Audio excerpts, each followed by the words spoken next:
राधे राधे। मेरी आज की कहानी बहुत ही रोचक होने वाली है। इस कहानी को पूरी सुने। एक वृद्ध व्यक्ति था जो अपने बहू बेटे के यहाँ शहर रहने गया। उम्र के इस पड़ाव पर वह बहुत कमज़ोर हो चुका था।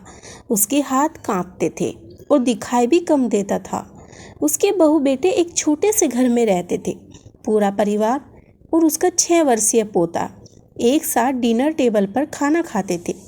लेकिन बूढ़ा होने के कारण उस व्यक्ति को खाने में बड़ी दिक्कत होती थी।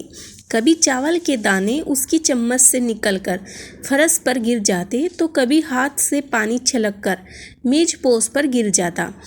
बहू बेटे 1-2 दिन ये सब सहन करते रहे, पर अब उन्हें अपने पिता की इस काम से चिढ़ होने लगी। हमें इनका कुछ करना पड़ेगा, लड़के ने कहा। बहू ने भी हाँ में हाँ मिलाई और बोली, आखिर कब तक हम इनकी वजह से अपने खाने का मज़ा किरकिरा करते रहेंगे और हम इस तरह चीज़ों का नुकसान होते हुए भी नहीं देख सकते। अगली सुबह जब खाने का वक्त हुआ तो बेटे ने एक पुरानी मेज को कमरे के कोने में लगा दिया। अब बूढ़े पिता को वहीं बैठकर अकेले खाना खाना था। यहाँ तक कि उनके खाने के बर्तनों की जगह एक लकड़ी का कटोरा दे दिया गया ताकि अब और बर्तन न टूट फूट सके। बाकी लोग पहले की तरह ही आराम से बैठकर खाना खाते और कभी कभार उस बुजुर्ग की तरफ देखते तो उनकी आंखों में आंसू दिखाई देते। यह देखकर भी बहू बेटे का मन नहीं पिघलता। वो उनकी छोटी गलती पर ढेरों बातें सुना देते।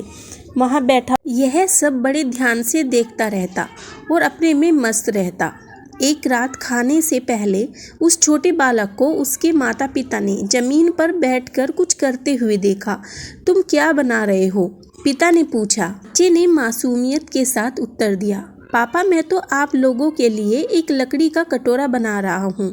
जब मैं बड़ा हो जाऊँ तो आप लोग इसमें खा सके। और ऐसा बोलकर वह बच्चा अपने काम में लग गया। पर इस बात का उसके माता पिता पर बहुत गहरा असर हुआ। उनके मुंह से एक भी शब्द नहीं निकला और आंखों से आंसू बहने लगे। दोनों को अपनी गलती का एहसास हो चुका था। कहने को अब कुछ नहीं था उनके पास। वो दोनों बिना बोले ही समझ चुके थे कि अब उन्हें क्या करना है। बेटे बहू ने अपने बूढ़े पिता से माफ़ी मांगी। उस रात वो अपने बूढ़े पिता को वापस डिनर टेबल पर ले आए और फिर कभी उनके साथ गलत व्यवहार नहीं किया। बच्चे जैसा अपने बड़ों को करते देखते हैं वैसा ही करते हैं। घर के बुजुर्ग एक पुराने पेड़ की तरह होते हैं। एक बार जड़ें हिल गई तो पेड़ सूखने लगता है।